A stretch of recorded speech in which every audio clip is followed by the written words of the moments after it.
জমিনে কেমন অন্যায় হয়, অত্যাচার কেমন জুলুম হয়, জমিনে কেমন অন্যায় হয়, অত্যাচার হয়, কেমন জুলুম হয়, কেমন গুনাহ হয়, আমি আল্লাহ দেখতেছি। আমি আল্লাহ দেখতেছি আমার নবীর নায়েবে রাসূল উলামায়ে কেরামের সাথে কেমন আচরণ হয়, সবই আল্লাহ বলেন আমি দেখতেছি। এরপরও আমি কেন নগদ ধরি না জানুনি? চার শ্রেণীর কারণে। লাউলা মাশাইখুর রুক্কা ওয়াল শাবাব খুশা ওয়াল আতফাল রুদ্দা ওয়াল আনআম রুত্তা।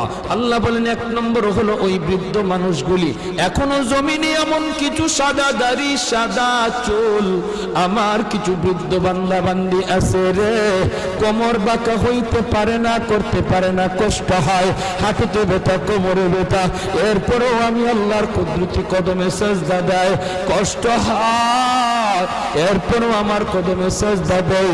এই সেজদার দিকে তাকাইলে জমিনে